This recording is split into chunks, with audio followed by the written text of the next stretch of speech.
गांधारी गांधार राज के राजा शकुल की पुत्री और शकुनी की छोटी बहन थी।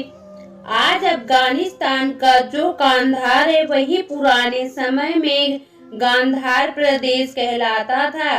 गांधारी महान शिव भक्तिनी थी और महादेव ने उसे 100 पुत्रों का वरदान प्रदान किया था। गांधारी अद्वितीय सुंदरी थी, इसी कारण भीष्म ने धृतराष्ट्र के लिए शार्दूल से गांधारी का हाथ मांग लिया। जब गांधारी को ये पता चला कि धृतराष्ट्र नेत्रहीन है तो उसने भी अपनी आंखों पर पट्टी बांध ली और आजीवन नेत्रहीन की भांति ही रही। शकुनी अपनी बहन से बहुत प्रेम करता था और उसने अपनी बहन की इस हालत के लिए भीष्म और कुरुवंश को ही उत्तरदायी माना और कुरुवंश के नाश की प्रतिज्ञा ले ली। गांधारी कुंती से बहुत पहले ही गर्भवती हो गई थी, किंतु बहुत काल बीतने पर भी गांधारी का प्रसव नहीं हुआ। उधर कुंती ने मंत्र बल से युधिष्ठिर को प्राप्त कर लिया। इससे गांधारी इतनी क्रोधित हुई कि उसने अपने गर्भ पर ही प्रहार किया, जिससे उसने एक मांस के लोथड़े का प्रसव किया। जब महर्षि वेद व्यास ने यह सुना तो उन्होंने उस मांस पिंड के 101 टुकड़े करवाकर 101 घी के घड़ों में रखवा दिए।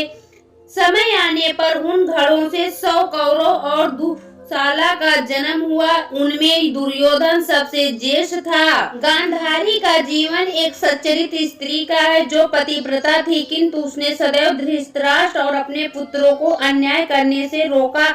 उसने कुंती के पुत्रों को अपनी संतान के समान ही प्रेम किया। वह एक विदुषी स्त्री थी और राज्य चलाने में भी धृतराष्ट्र का सहयोग किया करती थी। उसने सदैव धृतराष्ट्र और दुर्योधन को धर्म के मार्ग पर चलने को प्रेरित किया, किंतु ऐसा हो नहीं पाया। गांधारी महाभारत के युद्ध से बहुत क्षुब्ध थी। जब केवल दुर्योधन युद्ध में जीता बचा तब पुत्रमोह के वश उसने अपने पुत्र को अजेय बनाने का विचार किया। उसने दुर्योधन को नग्न अपने समक्ष बुलाया, किंतु श्री कृष्ण ने अपनी चतुरता से उसे केले के पत्तों का ढाल पहना दिया। जब दुर्योधन गांधारी के समक्ष आया तब गांधारी ने प्रथम बार अपनी आंखों की पट्टी खोली और अपने पुण्य की शक्ति से दुर्योधन का शरीर वज्र का बना दिया। केवल कटी भाग जो छाल से ढका था वज्र का न बन पाया और उसी कारण दुर्योधन की मृत्यु हुई। महाभारत के युद्ध के लिए गांधारी ने श्री कृष्ण को ही दोषी माना और उनके समस्त वंश के नाश का श्राप दे दिया। युद्ध समाप्त करने के बाद कई वर्षों तक धृतराष्ट्र और गांधारी हस्तिनापुर में ही रहे, किंतु फिर बाद में संन्यास लेकर दोनों वन को चले गए।